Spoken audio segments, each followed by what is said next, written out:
నాశనం చేయొద్దు, మనం అందరూ యూనిటీగా ఉంటే మన గెలవగలం, ప్రభుత్వం వస్తుంది, ప్రజలకు మనం మంచి చేయవచ్చు కదా అనే అది థాట్ నాకుంది, నాకు తెలుసు. అంటే నాలాంటి వాడికి, చదువుకున్న వాడికి కొంచెం ఐడియా ఉంటుంది కదా. అయినా ఎంత స్ట్రాంగ్గా అంత ధైర్యంగా ఎట్ట మాట్లాడాడు నాయనో అని నేను ఆ కాసేపు పావుగంట అనుకున్నా కనీసం. అయినా వెళ్ళిపో కావాలంటే అని ఎవడండవు. ఎంత ధైర్యస్తుడు వైఎస్ఆర్ కూడా అండవు, కేసీఆర్ అండవు, ఎవరు అన్నారు, మీరు అన్నారన్నా అని అంత అన్నా కానీ ఇప్పటికప్పటికి అద్దంకి దయాకర్ గారు అలాగే కాంగ్రెస్లో అంటారే ఊరి మధ్యలో ఒకటి బుడ్డురాయి ఉంటుందన్న, కాంగ్రెస్కి మీరే బుడ్డురాయి అన్న.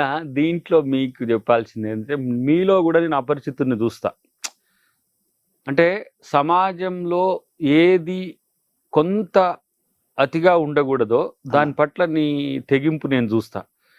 పరుషంగా వాడకపోవచ్చు మీరు కూడా, నేను కూడా నీ మాదిరిగా పరుషంగా వాడకుండా చాలా స్మూత్లీ చెప్తా. కానీ నాలో ఒక ఒక ఒక మనిషి ఉంటాడన్న, వాడు అంటే మనం చేసే పని మీద ఆ కన్విక్షన్ ఉండాలి. ఆ కన్విక్షన్తో పాటు నేను ఎక్కిన పడవ మునిగే టైంలో ఉన్నప్పుడు నేను త్యాగం అని చెప్పను. నేనేమి కాంగ్రెస్కి నేను రావడం పెద్ద త్యాగంగా, చాలామంది త్యాగమూర్తుల కింద త్యాగం కాదు, కానీ 2 సార్లు అధికారంలో కోల్పోయింది. ఒకవైపు ఆంధ్రాలో పూర్తిగా తుడిచిపెట్టుకుపోయింది కాంగ్రెస్. ఇక్కడ అధికారం అవకాశం వచ్చేటప్పుడు ఈ ఇన్ఫైట్ చాలా సమస్య అవుతుంది మాలాంటి వాళ్ళకి. అవునన్నా, గ్రూప్ వైపు ఉండలేను నేను కాంగ్రెస్ వైపు ఉంటా. ఇప్పుడు రేవంత్ రెడ్డి గారు ఉన్నారనుకోండి, రేవంత్ రెడ్డి గారి టీం నేను. మొన్న ఉత్తమ్ రెడ్డి గారు ఉన్నారనుకోండి, PCC chief is the chief. అక్కడ మల్లికార్జున ఖర్గే గారు ఉన్నారు, ఇంతకుముందు రాహుల్ గాంధీ గారు ఉన్నారు, తర్వాత సోనియా గాంధీ గారు ఉన్నారు. నాకు అన్నిటికంటే ఎక్కువ సోనియా గాంధీ గారు నాకు చాలా ఇష్టం. నేను కాంగ్రెస్ పార్టీలో ఉంటున్నా అంటే కూడా నన్ను ఇప్పుడు ప్రత్యక్షంగా పోతే కూడా గుర్తుపడుతుందా లేదా అనే విషయం పక్కన పెడితే అద్దంకి దయాకర్ అనే పేరు మాత్రం నోట్. ఎందుకు ఉద్యమకారుడై ఉండి అటు బీఆర్ఎస్ వైపు పోయే అవకాశం ఉన్న పిల్లగాడు మన వైపు వచ్చిండు. ఆమెనే టికెట్ ఇచ్చేటప్పుడు కూడా అన్నది, ఐఎమ్ సారీ దయాకర్ మీకు అంటే మధ్యన మళ్ళీ నాకు తీసేసిన తర్వాత తను పిలిపించింది ఢిల్లీకి, తన ఇంటికి పిలిపించి ఆ రోజు అహ్మద్ పటేల్ గారు ఉండి అంటే ఆమె అంటే ఎందుకు ఆ కనెక్షన్ ఉన్నది. అఫ్ కోర్స్ అది ఎందుకు అనే దాని దగ్గర నేను చెప్పలేను. అక్కడ ఆ సంఘటనలో ఇక్కడ జరుగుతున్నది, అక్కడ మోడీ గారితోని మన నిర్మలా సీతారామన్ గారితో కలిసిన ఫొటోస్ నన్ను కొంత భావోద్వేగానికి గురి చేసినాయి. తర్వాత నా ఎంపీ కాన్స్టిట్యుయెన్సీ, తను కూడా నా ఎంపీ కాబట్టి ఆ సందర్భంలో ఆ పదం వాడకుండాల్సిందిలే కానీ ఆ భావం మాత్రం అది అందరిలో ఉన్న ఫీలింగే. నేను నా కెరీర్ మీ కెరీర్ అనే దానికంటే పార్టీ కెరీర్ ఇంపార్టెంట్ కదా. అవును, ఫిజిల్ అవుట్ చేసే కుట్ర ఒకవైపు మా రాజగోపాల్ రెడ్డి గారిని తీసుకుపోతున్నారు. రాజగోపాల్ రెడ్డి గారు నాకు వ్యక్తిగతంగా కూడా కనెక్టింగ్, ఆయన అంటే జస్ట్ లైక్ మేము బ్రదర్స్ లెక్క ఉంటాము. నేను షాక్ అయ్యానన్నా. ఆయన వాళ్ళిద్దరూ కరుడు కట్టిన కాంగ్రెస్ వాదులు ఎలా వెళ్తారు, ఆయనకి ఏ అవసరం లేదు. చూడు ఆయన తీసుకుపోయింది, ఇప్పుడు ఓడిపోయిన తర్వాత కూడా మళ్ళీ ఇప్పుడు బీఆర్ఎస్ తో కలిసి బీజేపీ పోవాలనే పరిస్థితుల్లో ఆయన మళ్ళీ ఏం చేయాలి, దాదాపు కొన్ని కోట్లు ఖర్చు జరిగింది కదా. తను చాలా అంటే గుడ్ హ్యూమానిటేరియన్ రాజగోపాల్ రెడ్డి గారు. వెంకరెడ్డి గారు కూడా అంతే. కానీ తమ్ముని కోసం తను కూడా సమస్యల్లో ఉండు ఆ సందర్భంలో. అక్కడ నేను కొంచెం ఫీల్ అయ్యి వెంటనే నేను సారీ అని చెప్పింది. నేను కూడా నా లైఫ్ లో నేను ఎప్పుడు తప్పు చేయను కానీ కొన్ని పదాలు వచ్చినప్పుడు అది సమాజం మీలాంటి వాళ్ళు కూడా అంగీకరించలేనప్పుడు నేను డెఫినెట్ గా నేను సమాధానం చెప్పాలి. అది సారీతో చెప్పిన. నా తర్వాత రేవంత్ రెడ్డి గారు లైఫ్ లో సారీ చెప్పాడు.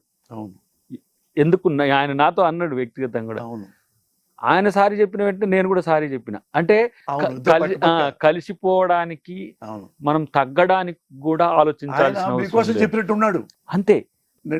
దాని తాత్పర్యం చూసారు అర్థం అంతే. అది ఎందుకంటే మొత్తం దయాకర్ గారి మీద పెడతారేమో, ఎందుకంటే అందుకని తను అదే ఫస్ట్ నేను వింటాం, మీ పక్కన ఉండి సారీ చెప్పడం అదే ఫస్ట్ టైం నేను వింటాం. అది నేను కూడా ఫీల్ అయిన వ్యక్తిగతంగా. అరే నా వల్ల PCC president, not even Revanth Reddy గారు, పిసిసి ప్రెసిడెంట్ నా కొరకు ఆ స్థాయికి, ఎందుకంటే అప్పుడు చాలా రప్చర్ అయింది. అఫ్ కోర్స్ ఒక 1 వీక్ మొత్తం ఇదే నడిచింది. ఇప్పుడు నేను ఇంకా తగ్గాల్సిన అవసరం ఉందని చెప్పి వెంటనే నేను రిజైండర్ ఇచ్చిన. అది సరే జరిగిన సంఘటన. కానీ ఇప్పుడు మా పార్టీలో వాళ్ళని నేను కూడా దూషించడం అనేది చాలా మందికి కొంచెం ఇబ్బందికరంగా ఉంది. సరే మూడ్ ఆఫ్ ది పీపుల్ ఎట్లున్నది ఇదంతా ఒక ఎత్తు అయితే, పార్టీ క్రమశిక్షణలో ఉండాలిగా నేను కూడా. నేను పార్టీ వ్యక్తినే కదా, నేను బయట వ్యక్తిని కాదు కదా. ఉండాలి. అందుకు బట్ అన్న అది నేను పర్సనల్గా అనుకుంది, మీరు పరుషంగా మాట్లాడింది క్రమశిక్షణ కిందకి రాదు. ఇప్పుడు ఆయన కూడా మీ పక్కనే కూర్చొని ఉంటే మీరు గొడవ పడుతుంటే అది క్రమశిక్షణ రాహిత్యం అవుతుంది. ఇది కాదు. అంటే పార్టీని వెన్నుపోటును పొడిచి వెళ్తుంటే ఎవరికైనా కొద్దిగా బాధ ఉంటుంది. ఆ బాధ ఏంటంటే కొంత స్ట్రాంగ్ వర్డ్స్లో వెళ్ళి. అయితే ఎక్స్పెల్ కొరకు ఒక చర్చ జరిగినప్పుడు కూడా చెప్పిన నేను, మీరు వీలైతే కొంతమంది 3 months అన్నారు, కొంతమంది 6 months అన్నారు. వెంకటరెడ్డి గారు అసలు లైఫ్ లాంగ్ కాంగ్రెస్ ఎక్స్పెల్ అన్నారు. అది పార్టీ డిస్క్రిప్షన్కి వదిలేసిన నేను. మీరు 3 months చేసినా నేను ఓకే, 6 months చేసినా ఓకే. ఎందుకంటే దేర్ ఈజ్ రాంగ్ కదా. అవును. ఇప్పుడు మనము తప్పు చేసిన తర్వాత దానికి ఫలితం గురించి కూడా ఆలోచించాల్సిందే కదా. అలాంటప్పుడు దానికి కూడా మెంటల్గా ప్రిపేర్ అయి ఉన్నా.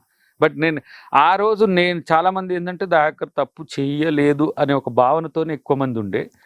అవును. బట్ పదం మాత్రం అది మనం వాడాల్సింది కాదు కాబట్టి దానికి నేనైతే ఇప్పుడు లైఫ్ లాంగ్ లో అద్దంకి దయాకర్ కెరీర్ లో తను చేసిన ఉద్యమమో తను చేసిన త్యాగమో కంటే కూడా అద్దంకి దయాకర్ అంటే అది గుర్తొచ్చేటట్టుగా ఉండే పరిస్థితిలో నేను అక్కడ రాగానే ఎస్ దయాకర్ తగ్గిండు అనేది కూడా ఉండాలి. మీ సినిమాలో ఉంది కదా, ఎక్కడ తగ్గాలో తెలిసినోడు రా అని చెప్పేది పవన్ కళ్యాణ్. అప్పుడు నేను 0కైనా ఇష్టపడిపోతా. బట్ పార్టీ కొరకే నేనేం చేసిన, నా వ్యక్తిగతంగా I won't bother about my mistakes. ఎందుకంటే నేను చేయడానికి అవకాశం, ఏదో శ్రీరామచంద్రుని చిన్న తమ్ముని అని చెప్పను కానీ సత్య దూరంగా ఉండను. తర్వాత అబద్ధాలు చెప్పడానికి చాలా తక్కువ ప్రయత్నం చేస్తా. అవకాశం కొద్ది అబద్ధం అప్పుడప్పుడు చేస్తానేమో మనిషిని కాబట్టి.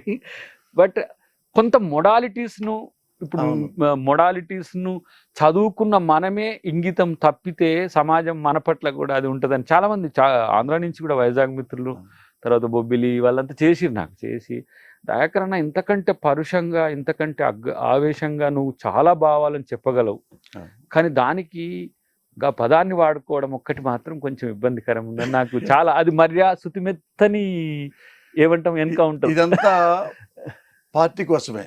దట్స్ ఇట్ అన్నా. ఇంత పార్టీ కోసం మీరు శ్రమిస్తారు కదా, ఫస్ట్ నుంచి మీరు కాంగ్రెస్ లోనే ఉన్నారా? ఐఎమ్ యాక్సిడెంటల్ పొలిటీషియన్ యాక్చువల్గా. నేను రాజకీయ నాయకుడిని కాదు అన్న. నేను మాలమానాడు జనరల్ సెక్రటరీగా ఉన్నా. మీకు మల్లెల వెంకట్రావు గారు తెలిసి ఉంటుంది, పొన్నూరు వారి. అప్పుడు పివి రావు గారు కూడా ఉండే. నేను ఇక ఉద్యమాలు అనుకున్నప్పుడు ఎంసీఏ తర్వాత పార్టీల కింద లెక్క లేకుండా నేను జనరల్ సెక్రటరీగా ఉన్నా. దానికి ఉన్న తర్వాత తెలంగాణ మూమెంట్ స్పీడప్ అవుతున్న క్రమంలో గద్దరన్ని తెలంగాణ కోసం సంస్థాగతంగా మద్దతు చెప్పడానికి ఆ ప్రయత్నం చేయరా, నువ్వు తెలంగాణ మాలమానాడని పెట్టమని చెప్పిండు. అది వెంకట్రావు గారికి కూడా కన్వే చేసిన తర్వాత ఆయన కూడా మద్దతే, పివిరావు గారు కూడా మద్దతే ఉండే. అప్పుడు నేను 2006లో దాన్ని తెలంగాణ మాలమానాడుగా పెట్టి ఆ చేస్తున్న క్రమం అలా జరుగుతున్న కొండలక్ష్మణ్ బాపూజీ గారు ఉండే. ఆయన తెలంగాణ రాష్ట్ర సాధన సంయుక్త వేదికను ఒక ఏర్పాటు చేసి తాను చైర్మన్ గా, నేను జాదవ్ గారు ఫస్ట్ కన్వీనర్గా ఉండే. వారి మధ్య కొంత గ్యాప్ పెరిగినాక ఆయన బయటకు వెళ్ళిపోయిన తర్వాత నన్ను కన్వీనర్గా చేసింది. అప్పుడు ఇంకా చిన్నోని, నేను జస్ట్ 33, 32 ఆ ఏజ్, చాలా చిన్నోనైనా చేసింది. అంతకంటే ముందు ఈ మన పాశం యాదగిరి గారు, హనుమాన్లు గారు, తర్వాత భూమయ్య గారు, కేశవరావు జాదవ్ గారు, కోదండరామ్ గారు తెలంగాణ ఐక్య కార్యాచరణ కమిటీ అని ఒకటి పెట్టినారు. దాంట్లో సభ్యునిగా ఉండి నేను సంఘాన్ని నడుపుకుంటున్నా.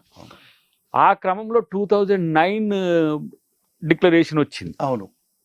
రాగానే అప్పుడు మందకృష్ణ గారు నాకు ఫోన్ చేసి, మనం ప్రజా సంఘాల జేఏసీని ఒకటి ఏర్పాటు చేద్దాం, కేసీఆర్తో కలిసి మనం ఒక ఐక్య కార్యాచరణ కొరకు పోదాం అంటే, మామూలుగా కేసీఆర్ గారికి మాకు వర్గ వైషమ్యం ఉంటుంది. అంటే ఈ వర్గ వైషమ్యం మీన్స్ ఇక ఏమంటారు, ఇక దొరలు, దళితులు ఇదంతా అది ఉన్నప్పుడు కొంత గ్యాపే ఉంటుండే.